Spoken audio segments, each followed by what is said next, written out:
Mothers are the queens of the castle, but let's be real, it's not all ball gowns and glass slippers. On this podcast, we're giving you a peek behind the throne at the privilege and responsibility of wearing the crown. My name is Helen Hope Kimbrough, and I'm a proud wife and mom of 2 adult sons. And I'm Charlita Hatch, a proud wife, married to my high school sweetheart, and a proud mom to 2 little ones. Get ready as we share jewels with each other and you around all things connected to motherhood. The most disrespected person in America is the Black woman. The most unprotected person in America is the Black woman. The most neglected person in America is the Black woman. Malcolm X, 1962. Thank you so much for talking about that quote today as we have our second iteration of talking about affirmative action, but also highlighting and emphasizing what has occurred with Dr. Claudine Gay, who retired from her position at Harvard this week as president of Harvard. And you and I think we thought it was just important for us to just join together and come to the table, really just to come in support of her, but then also just to talk about microaggressions around Black women and what women have to carry, the burdens that they have to carry. We wanted to lift and bring those up today. In talking about that, I did want to at least share just a background about Dr. Gay so that people are aware. Dr. Gay is an American political scientist and academic administrator who was the 30th president of Harvard University and is the Wilbur A. Cowett Professor of Government and of African American Studies at Harvard. Gay's research addresses American political behavior, including voter turnout, politics, and race identity. So after reading her bio, I was just like, wow. Not only did she have information in, this topic that we're going to cover today, it's really educating us all around what she's been teaching at Harvard all of these years and probably in other institutions as well. Something else to highlight is her role was only 6 months. I don't know what you can do. I don't know how much you can learn in 6 months, but she decided to step down after 6 months and will remain on staff at the university. And that does something to my soul. 1,000%. I feel like that's humiliating. Mm-hmm. And, as you start to think through, to your point around the 6 months tenure and how many things within the first 6 months or a year of your job, maybe you don't say all the right things. You probably make some mistakes. And how much grace is given to people who do not look like Black women in an unprotected group versus people who are. And then to say, not only do you step down from this coveted senior leadership role, you can stay there and teach though. Agreed. You're good enough to teach. Yeah. But you're not good enough to lead. I know. Because you made a mistake mm-hmm. that has been found not even super egregious. Like you're found not guilty of it. Mm-hmm. So it is so disappointing. Yeah. Which, even hearing about her resignation and understanding, why she resigned, I couldn't fathom the amount of hate mail she received or emails she received or calls, just walking down the street, what things were shouted at her. I can't imagine it. It almost sounds like something that would happen like out of the civil rights movement if I were to put like a description of action around it. And for her safety, for her security, even for her mental health. Like, you know what? I don't need all this. I don't need all this. I'm going to step back. I'm going to step down and I'm going to resign. And I find it so shocking that in 2023, whenever someone is the first of anything. Oh, yeah. Because, we have so many images of the civil rights era that are in black and white. Mm-hmm. And so it just feels so long ago. Mm-hmm. And then you have to put it into context that my parents were 10 years old when Martin Luther King was shot and assassinated. They went to integrated schools when they were in high schools here in Charlotte. They didn't go to an integrated school until they were in high school. Mm-hmm. And so it feels far away, but we're not that far away. And so when we start to talk about equity, when we start to talk about diversity, when we start to talk about microaggressions and discrimination, the people who were throwing books at kids, yelling at them, spitting at them, blocking them from coming into schools, they're literally still alive. Yeah. Right? Yeah. And so there was someone who made a term that was like, it's no longer in the Ku Klux Klan. It's like Jim Crow Esquire. Oh, He's in a suit now. Yeah. And I think that's exactly what Claudine Gay experienced is the suit version. Yep. And it's completely hard, especially for Black women, when you have the double minority of being Black and a woman to be first. Yes. And to know that you have the weight of the world, the country, your future generations on your back, that now people can say, see, we tried to let a Black woman do it, and look what happened. Yes, of course. So she's already wearing that. Already wearing that. Yes. And to know that people do not understand the burden. Yeah. And I often talk about the spaces in which I've been where I've been, one of few leaders that have had an opportunity.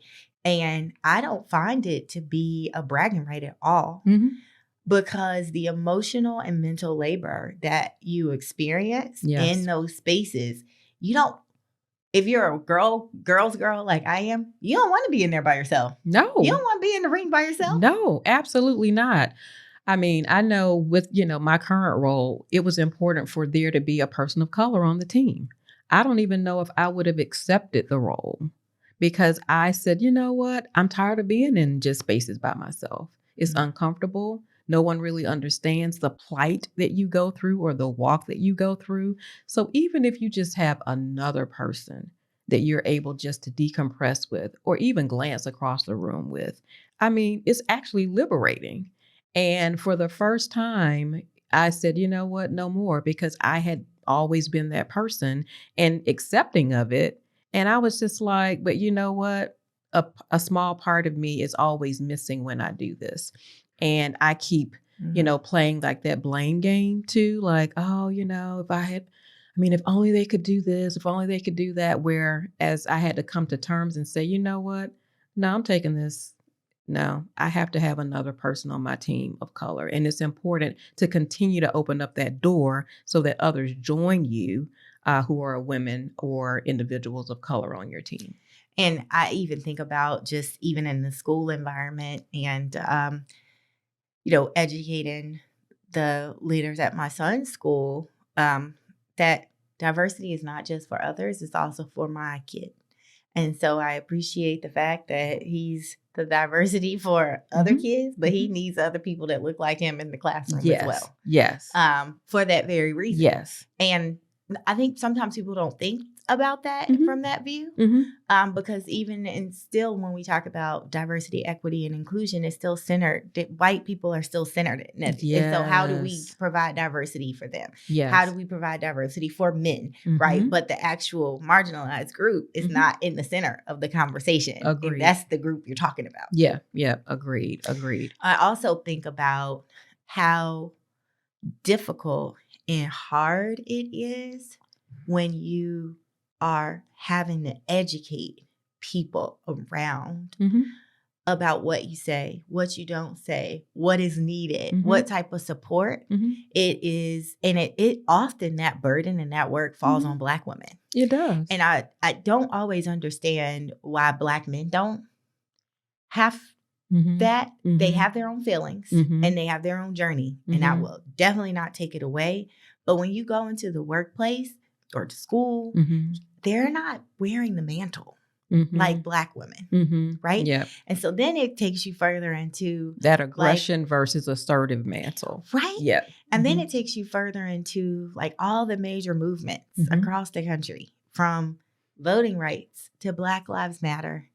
Black women are the ones on the front lines. Black women are the ones knocking down the doors. Black women are the one trying to get policy changes and doing all of these. And then they're left out. Voting rights left out for years. Black Lives Matter left out, right?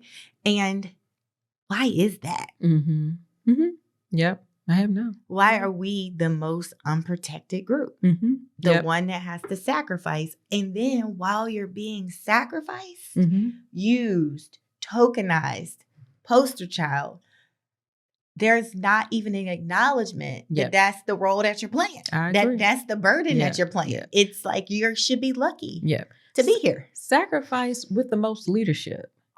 Like the most educated, statistics show it. Most active, involved, and feeling like you have to actually do that to prove that you are qualified to be there. Agreed. And so when I first came out of school in 2006, so 20 years ago-ish, I was working and this man pulled me to the side and he said, keep doing what you're doing because you don't act like your name.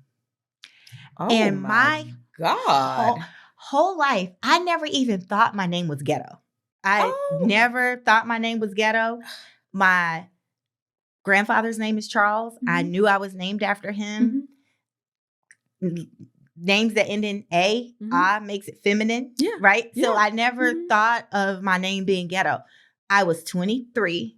I was so shocked that that was said to me. And I went to the bathroom. I called my mom, and she, of course, lifted me up. You know who you are. You know who you come Thank from. You, Mom. You know whose child you are. Yes. And so she did that. But I told her also I felt like a sellout because I didn't know how to handle that. I didn't know how to say, this is crossing the line or whatever. And I'm like, and then even to this day, it carries with me because I'm like, I should have said something because who knows what else he's saying. But that is harm. That is trauma. Yeah. You were shocked though. I was totally taken. I mean, I was like, you're giving me a compliment, but it's kind of backhanded. And then in some way, if I'm being honest, I was actually happy that he was like, I'm different. Like being accepted into this group of people where I'm the only Black person on the team and I'm the youngest. And he's like, you're different.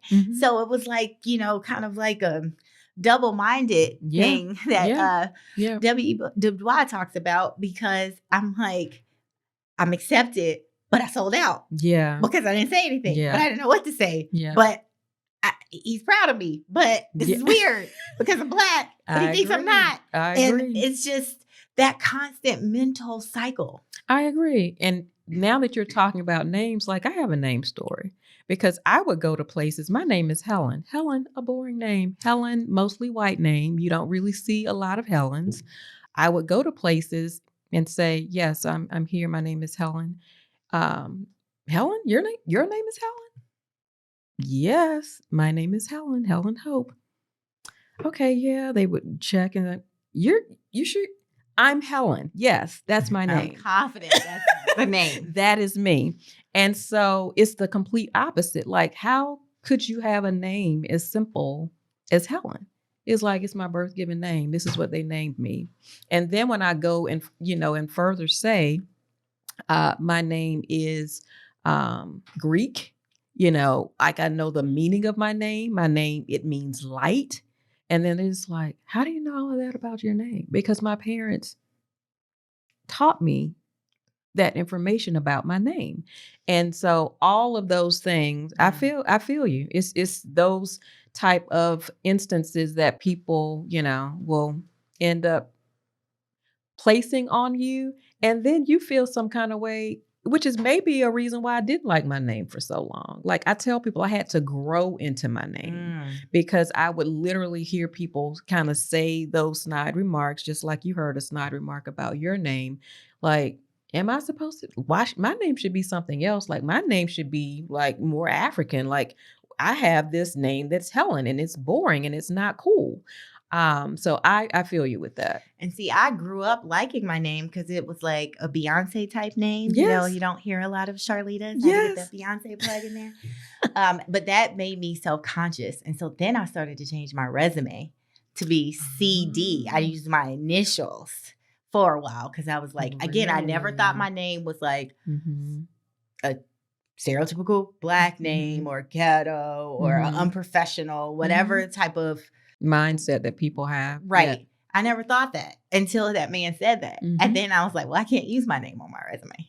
Wow. Well, I mean, that's also proven that if you have a name that people don't recognize, that you may be looked over for jobs. That's another microaggression that people actually deal with.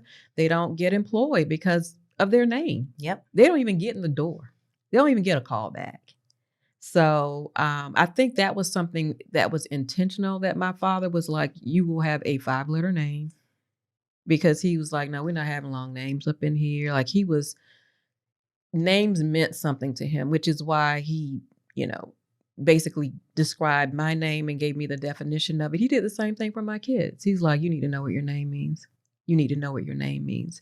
So if no one else, if you don't know, you'll be able to tell and share that information with other people.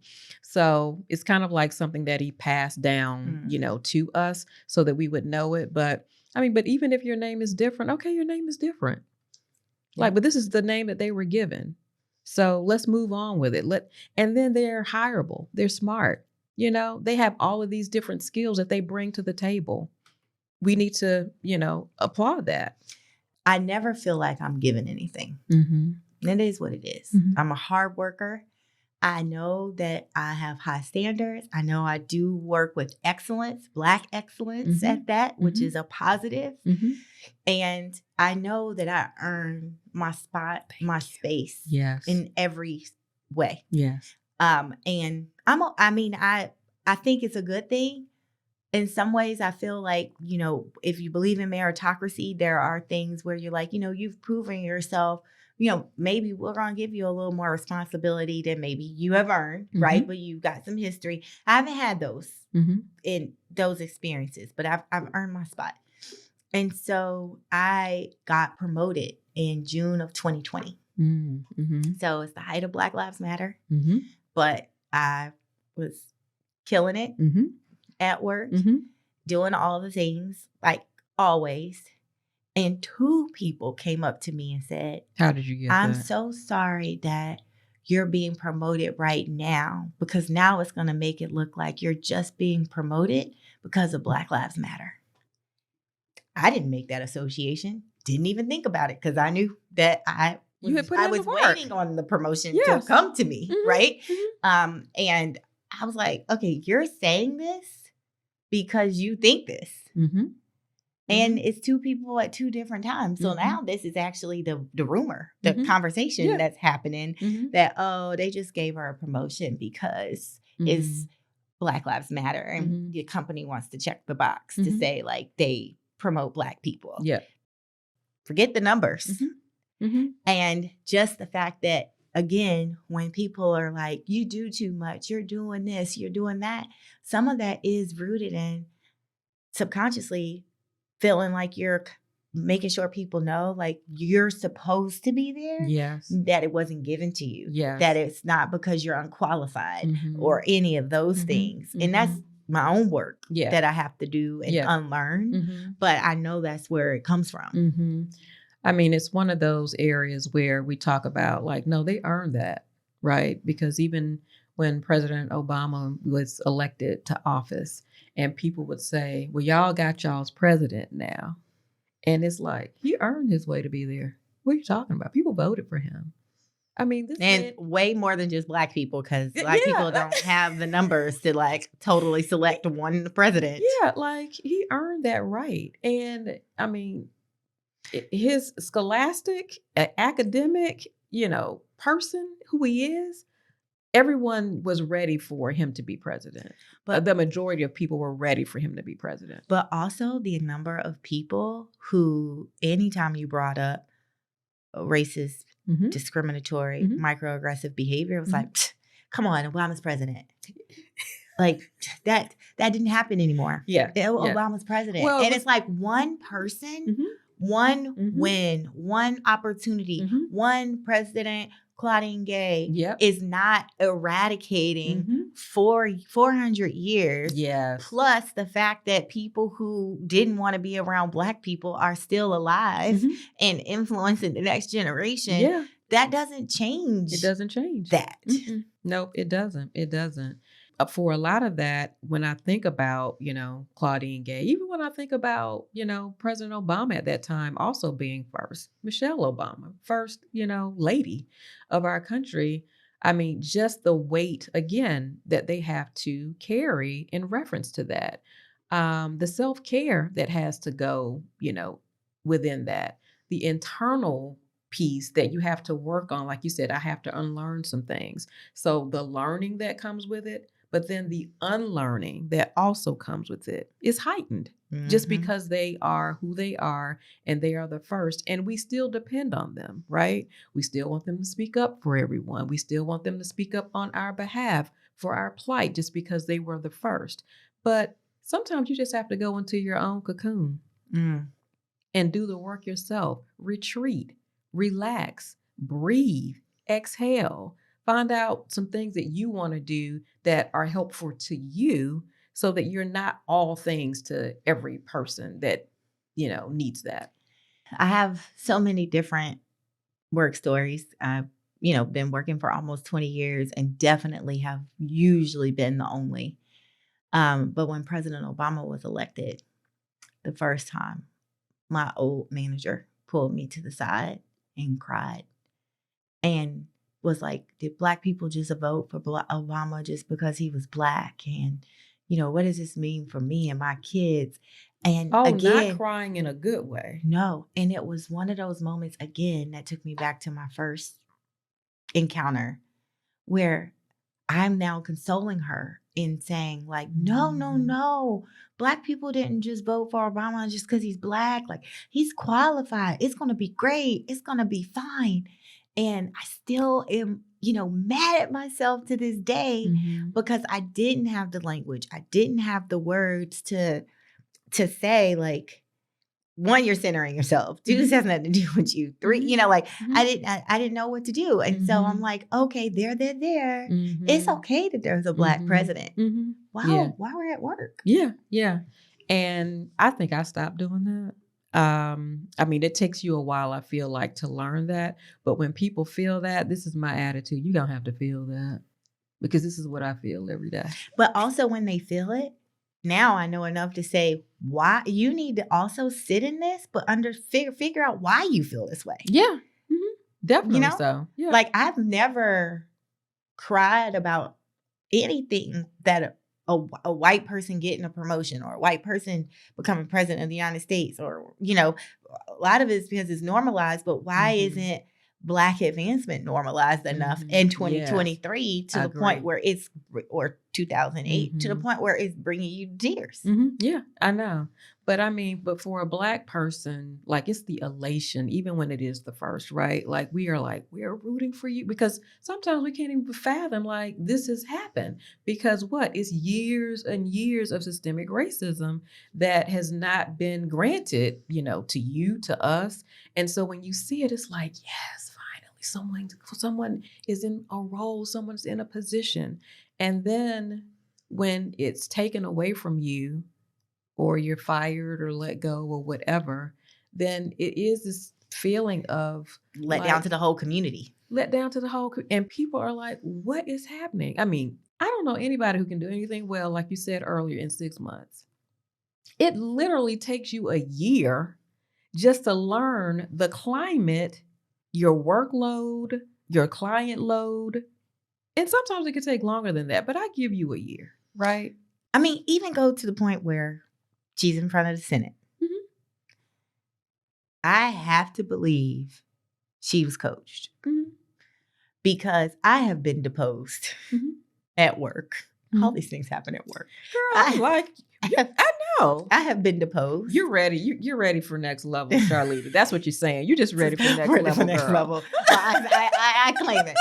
But I've been deposed. But before I had to go speak, when somebody was trying to sue my old company and I was involved in whatever it was, the amount of my leadership team, the communications that were like running cycles, they actually flew to me, which you usually fly to them. Yeah. Like people flew to me to like get me together for at least 8 hours. Mhm. And the biggest thing, they were like, only answer, because they were like, you talk too much. So you need to only answer the question that's asked. Don't give no more, don't give no less. But, and then I had 2 people sitting with me. Wow. And they wouldn't leave. Like, they were supposed to leave, but they were like, nope, like, we're not doing that. And I definitely wasn't the Harvard president. So I got to believe she didn't walk into that and not have done what she was told to do with integrity, of course. And so again, how do you take the fall for all of that and your brand and your reputation and have been the first and the narrative that is going around Black women, leadership, going and now say you're plagiarizing, which is unethical, like all of these things, which in academia would be just egregious in any industry, but certainly there. And it's like, she didn't go in there not doing what she was coached to do. Not just what she was coached to do. You can tell anyone who is from that academic background, they do tons and tons of research even on their own, right? And they're also going to bring in, like you said, Harvard, they probably brought in their people. So they're going to sit down, make certain that all of these things are going to occur and happen. Now, you're probably not ready for the hatred that comes, from people on the other side, because you see it, but when it's coming towards you, you're like, oh my God, like I didn't realize it was going to be this way. And I'm sure when she left, they're like, you know what, I answered the way that, we practiced, we were taught, we did these things. And you probably leave there like, I did okay. And then when you get home, they like, no. Well, and because in that role, you're not answering on behalf of yourself. You're answering on behalf of the institution, which is that. So again, you're being condemned. You're looking at processes, procedures. You're looking at all of those things that you put in place before the institution before you even got to the institution. Right. And you have to say what you're supposed to say that may or may not be your individual what does your handbook views. Say? Right. Because you have to answer on behalf. I mean, even if you, well, this didn't happen at work, but I have been media trained and with another organization. And it was like, you don't get to answer how you feel or what you want to say. You have to answer on behalf of all these other people. And so that was a big eye-opening thing for me that actually changed some of my own views of how far I want to go. Because I do think I only want to represent myself, and I think that is a good learning lesson. Yeah. And I know for her, even just watching her, like I just had to go in like deep prayer for her, like deep prayer for her soul, for her spirit, for her family, because it ends up becoming, the community. We know people. This is history. We watched history in the making. We're watching history in the making. We have friends who have kids, at Harvard or who have graduated from Harvard. So we're thinking about them as well. And I was just like, for everyone's wellness, health, all of those things, like, I just had to go in deep prayer because I was saddened. And I'm like, Helen, why are you still so sad? I'm like, because this should not still be happening. That's why. I'm like so frustrated. It should not still be happening. It absolutely should not still be happening. When we see other people out here every day who do far more egregious things, who should be sitting under a jail right now, and they are not. They still out here walking, talking on media, doing all the things. Look, Helen ain't gonna say it, but they trying to run for president. There we go. Of the United States, not Harvard. You know who I'm talking about. Not Harvard. Okay. Okay. Yes. And I'm just and then we can get into standards. Yeah, higher standards for this role than that role. But what is the difference? Yeah, one looks different than the other. Yep. Agreed. And even coming here today, like I was like, okay, we're gonna talk about this, Charlita and I. And even being fearful in myself, like, what am I going to share? Like, what am I going to say? Where does that come from? I have an opinion about this. Why am I afraid to share my opinion? It's because what? It's your teaching. It's, don't say too much. Don't talk too much. It's the look on my mom's face. Oh, Lord, here she go. Like, well, and because you're supposed to be thankful. And so I don't know when I got to this like liberated, confident stage, because certainly I've giving examples of where I haven't been. Mm-hmm. But I just know I'm supposed to be where I am. Mm-hmm. And it's not that I'm so thankful to have this job or this role or whatever, because it's given to me and I didn't earn it. And I feel like our parents' generation, Mm-hmm. that is how they felt, Mm-hmm. right? Like I even think about our schooling. All my mom and dad wanted for me is to be at schools with white people. Mm-hmm. Because they didn't go to integrated schools till high school. Mm-hmm. So their measure of excellence and standards, Mm-hmm. everything that all our ancestors fought for was for us to be able to be with white people, right? And you just keep your head down and just be thankful that you're there and sitting there. But being the child that's sitting there, I was like, this ain't what it's all cracked up to be. I don't like being the only. I don't like being singled out. I don't like everybody looking at me and To Kill a Mockingbird when they say the N-word. See what my face gonna look like. Yeah. I don't like people asking me, why is it that you're so passionate about Black Lives Matter, but you don't care about Black people murdering other Black people, right? Like, I don't want to be the spokesperson for Black people. But that's what our ancestors fought for, right? And so that's what my parents fought for. And it's the best that they had when they were there. And to be in those environments and to cope in those environments, you were raised in survival. And to survival, you can't be too loud. You can't be too bold. You can't wear your hair natural. Don't wear a whole bunch of colors. You know, like that was survival, because we were taught to assimilate, to not rock the boat, so that white people wouldn't kick us out, because we were happy to have a spot. Fast forward, I don't feel like that, because I know, even in affirmative action, which I know I have benefited from, but not because I've been unqualified, but because I was given an opportunity. I always say I need an interview. Like I can get past the interview. I don't think I can usually get to the interview without affirmative action. That's why I always check that I'm Black and I'm a female in the questionnaire. But if I can get to the interview, I know I can close it, because once you meet me and you understand what I'm capable of, what I've done, and what my potential is, you want me on your team. I feel confident about that. Affirmative action gives me the spot to be able to help you see that.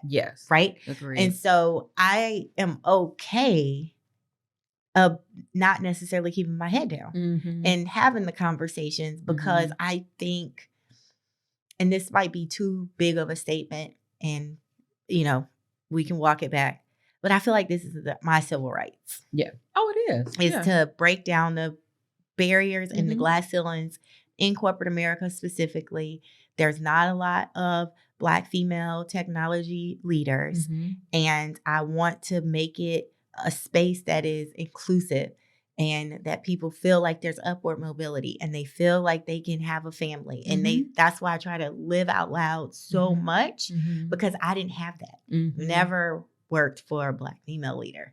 I've never seen it done. But I'm like, this is what I can do. This is what I can offer the generation coming up behind me. And hopefully it can be a force multiplier where there is more. Because they see that it's possible and not the exception. And that requires bold leadership, but also being able to disrupt in a way that can be accepted. And I feel like that's like my superpower. I feel like I'm a disruptor, but I'm a disruptor that can also get people on board, right? Like, I'm not here to like burn it down blazing. I always say, I'm not here to leave dead bodies. I want everybody to come with me, but we got to change it. We got to do different. It's important. And you were talking a little bit just about your parents and, you know, just their outlook on everything. And I will say that, you know, both of my parents, masters, my dad had doctorate. But I still feel like there was perfection that was woven into twice as good all the time. And that's another weight and burden that we carry, because I mean, I'm amazed that my mind isn't broken down just because trying to be perfect all the time. And then and I think that's why it hits so hard when you're not perfect, right? Things fell apart. They didn't work out. Like, but why? I did everything right. You know, this opportunity didn't work out. And now, like my dad had given a gift to me in March. It's like, oh, well, you guys can change it to make it what you want it, because I think there's, you know, an imperfection in what I gave you, that draft that I gave you for your housewarming gift. And I was like, we're not changing it. I mean, I think it's beautiful that it's imperfect. Like, I feel like right now I'm okay with being who I am, who God made me to be. I make mistakes. I fall. I fail. There are lessons in falling. There are lessons in failing. But there's also success in that. I'm like, if I were perfect, I would be learning. I might as well be dead. But because I continue to learn, evolve, grow, develop, I just feel like I'm better for it. And it's something that I share with my parents. So I know sometimes they may think I'm just too forward. I'm too vocal. And then they listen to the podcast and hear And then they listen to the and podcast. they're like, oh, she fine. Well, my mom's like, I love that Charlita. Love you too. Love you too. I love that Charlita. So, so it's, all of that. But I'm just kind of like, you know what? And I don't want to apologize, anymore. And then we gotta go back to slavery. Mm-hmm. I mean, I think parenting, in a lot of research and studying that I'm doing, it comes from Black parenting, survival. Mm-hmm. Yeah. So your kids had to be perfect because you wanted them to come back home. Yeah. Yes. You didn't want them sold off. Mm-hmm. Nobody's going to ask your permission. Mm-hmm. You didn't know if they were going to be. So it's like, you need to go do what you're told. Keep your mouth shut. Mm-hmm. Be perfect. Follow the rules. And then if not, I'm going to beat you out of love. Yeah. Because I don't want anybody else to lynch you. Yes. Right? Yes. And so I think that even though I think it's evolved, like over time, it's still rooted in us that in order to be okay, in order to survive, in order to come back home, you got to be perfect. And it's not enough to just be perfect. Because I'm sure your parents told you, like my parents told me, you can't just do what white people do. Oh, yeah. That's average for you. Yep. It's great for them. It's average for you, which is where twice as good comes from. Because even at your twice as good, then now you're just average to them. Yeah. You're just regular. Yes. And I do think sometimes women go through it where they have to prove.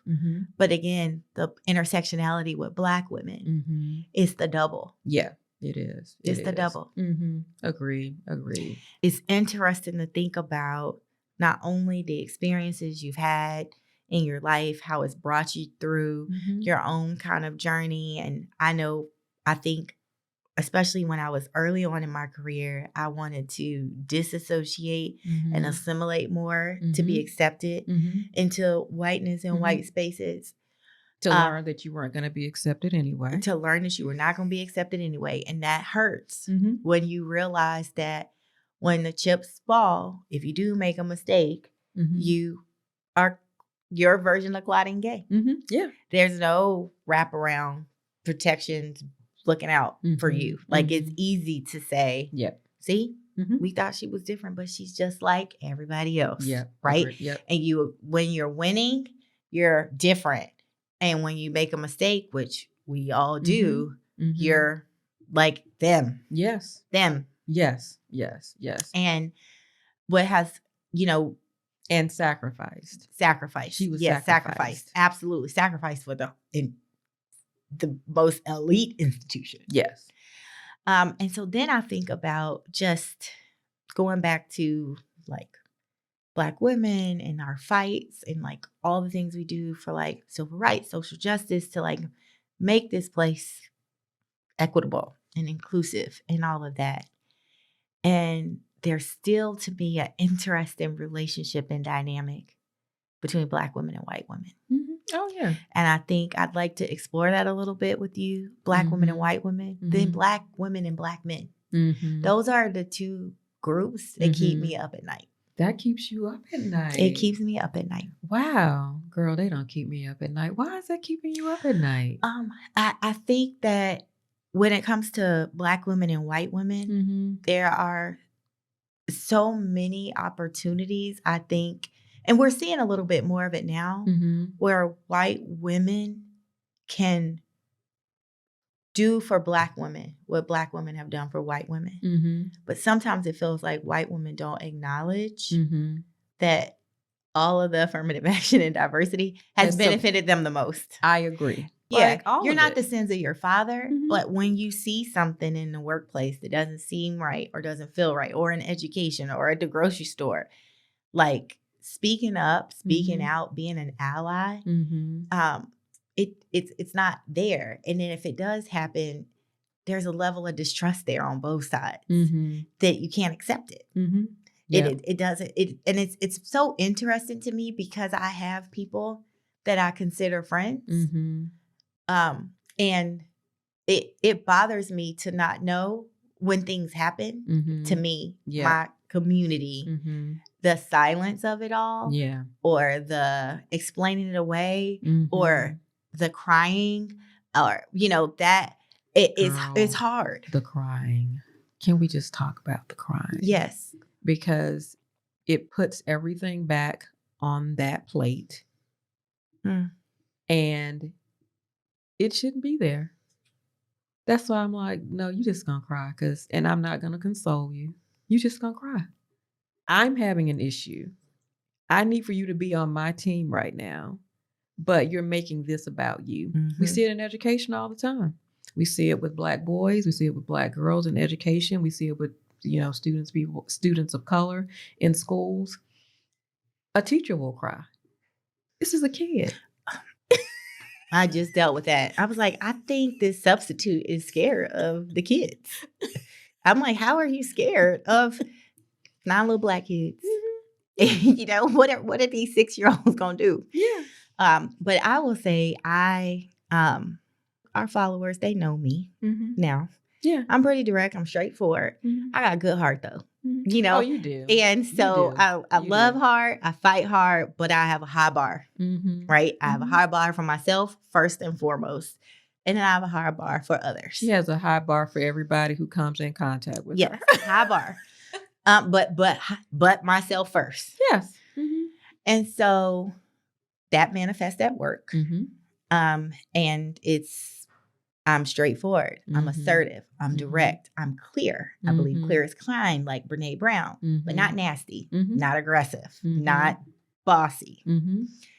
And having a conversation that I think is appropriate at work about outcomes, delivery, expectations, all of those things. A colleague, a white woman, just started crying and saying I was aggressive and attacking her. And I was so shocked. Obviously, thinking about the baggage probably was in my subconscious from these other experiences, but I have a voice now. And I said... And you have learnings now. I have learning now. And I know I have the tools to express yourself. Respond. Yep. And I said, let's pause. You just said something that I'd like you to take back. And if you don't take it back, you would have reached a point with me that you're not going to be able to walk back from. Crying started happening.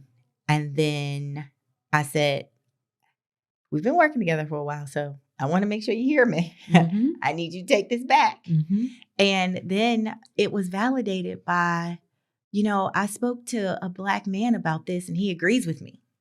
And my response was, okay, well, we could go on and on about the history of like Black men and white women and the lack of trust that Black women have in those situations and Emmett Till and what happens when Black men get around white women and how they don't defend Black women and all of this stuff. So that's not a valid argument. And so it kind of ended at an impasse of like, going forward, I would just won't meet with her, alone, unless it's like very clear what the agenda is and all of those things. But that was a very shocking experience again, that those words were used. We know that you don't say that a Black woman is angry or aggressive. And I think, and this is again the double-mindedness that we have to go through. I think that if I was a white man, would you have felt this way? Would you have been crying? Would you have felt that this was aggressive? Or would you have thought, oh, this is a regular conversation that people at work talk about as it relates to like doing your job? And the fact that we have to go through those cycles, the fact that we have to constantly feel like we have to educate, protect ourselves, explain. And I'm super self-aware. And so I'm a pretty upbeat person. But I manage even when I get upset at work because I don't want to be the angry Black woman. I think I only have one time. Right. And so I don't do it. And so to feel like somebody was saying that, I'm like, oh, this could cost me my job. That was my first thought.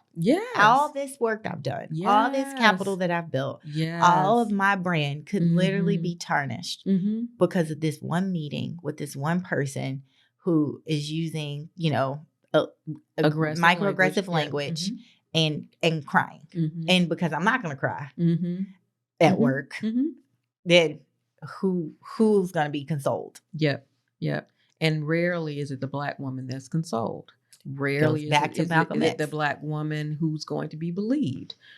We see it, in media all the time. If we see a person, they will gravitate towards a white person, a white woman, especially if she's crying, if she's in distress.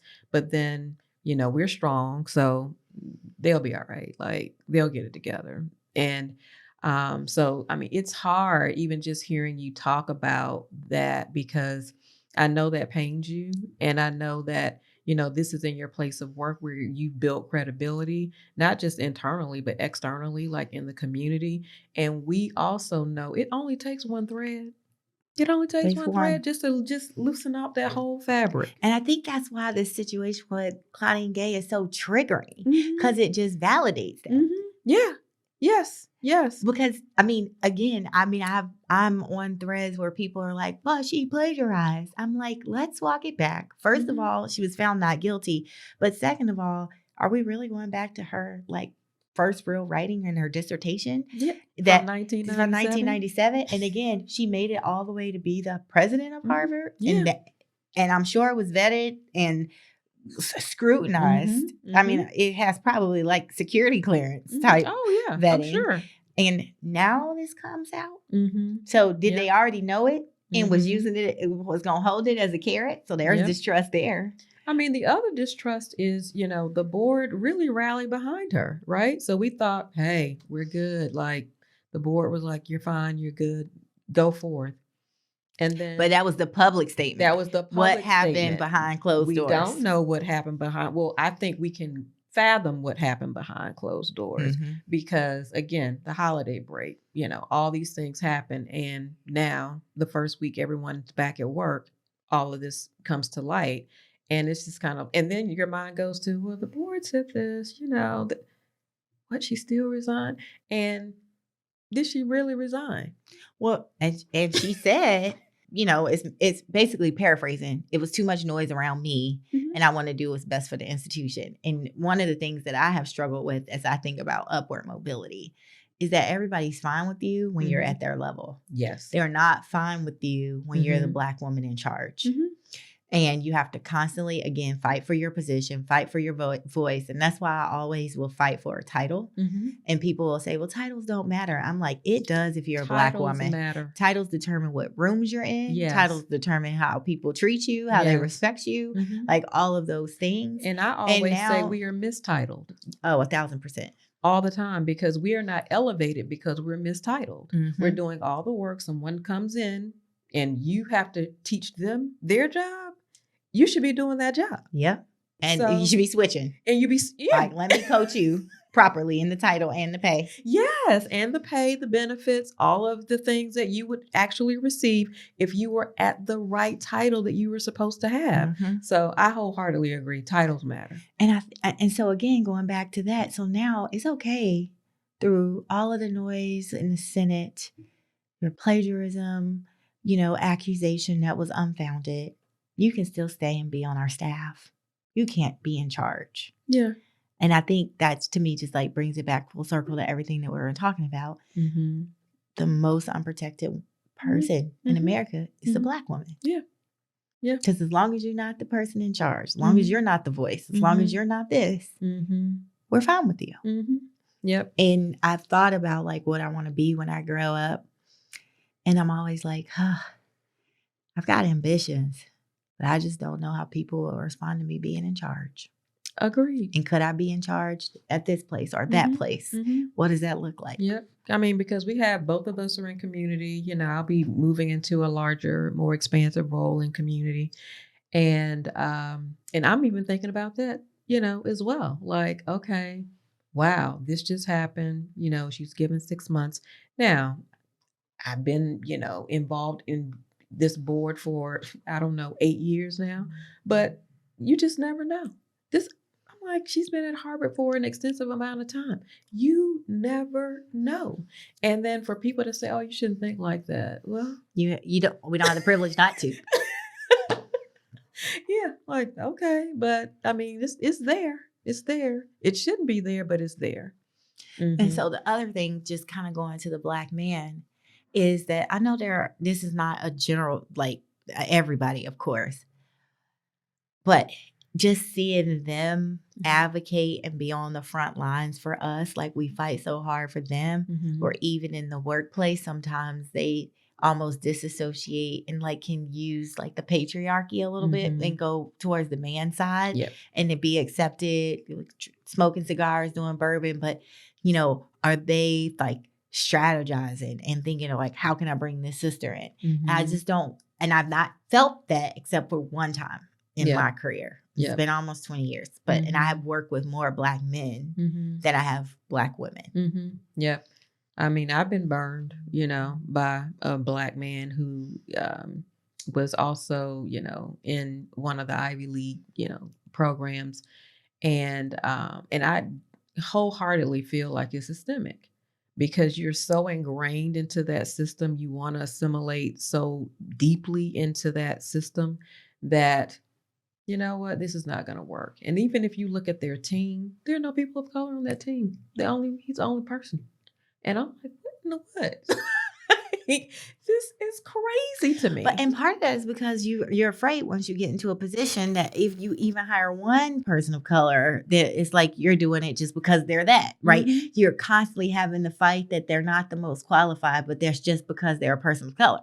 Yep. And you don't want to jeopardize yourself because you feel like you've had to fight to get there and earn the spot. So it's like, how do I not rock the boat? They just pick all white teams so they know, Yep.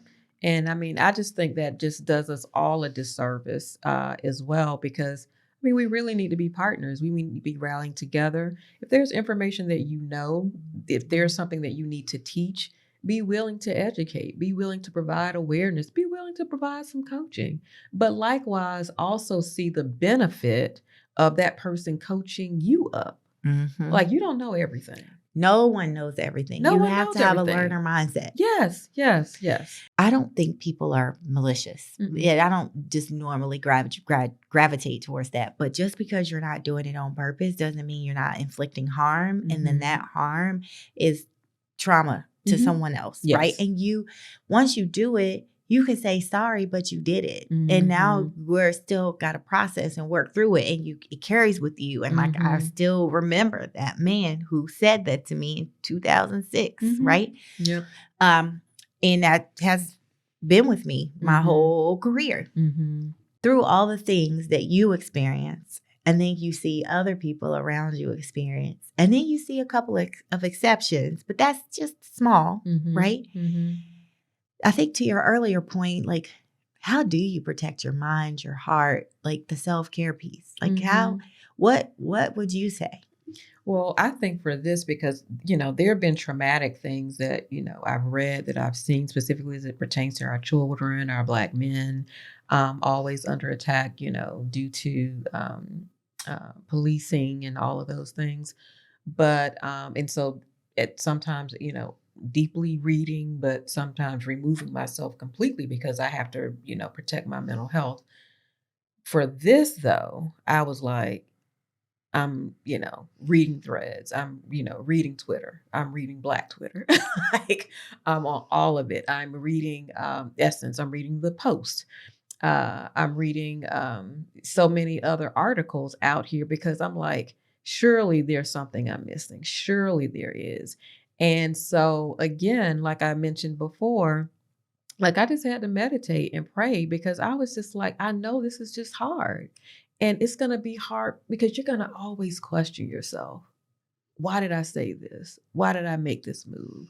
You know, if I had said it this way, could it have turned out differently? Mm-hmm. And literally, this whole situation, I know it's, we're focused on you, but it's really not even about you. It's a larger issue, right? So then I have to think about the larger issue, which again goes to systemic racism. It just does. And, the barriers that come with that, the weight that comes with that. How can I make a difference in where I'm planted and where I sit right now, just to make certain that someone has access to something, so that someone knows the real about something, that I'm able to help coach someone up so that they don't have to have like this disparaging feeling, all the time. Where can I make a difference in where I sit right now? It's something that I can do right now, but this is going to sit with me like for a while though. And so kind of as we start to think about, how we want to give an action or a challenge to our listeners, I think that's the thing that you said better than me this whole time we've been talking, is that we are always thinking, we as in Black women, what can I do? How do I make it better? Do we feel like there are people alongside us that are thinking, how do I make this better for Black women specifically? Not lumping it into people of color, not lumping it into just women, not lumping it into Black, like Black women, who's beside us that's thinking, how do we make it better? Because we're thinking it, but we can't do it by ourselves. We can't. And I think when I said what keeps me up at night, the two groups you think that are kind of adjacent to the Black man, white woman, I don't know. There are some, but I don't know that I feel like in the collective that the conversation that Black men have in their circles is like, what are we doing for Black women? Yeah. And the conversations that white women are having in their circles, like, what are we doing for Black women? But we do that. We're like, how do we help women? How do we help Black men? How do we help the children? How do we help Palestine and Israel? How do we help? I mean, you gotta say it. You preaching now. And that's the part when I say it keeps me up at night, because we got little people. We do. And I just don't know who's looking out for them besides me and us. Yep.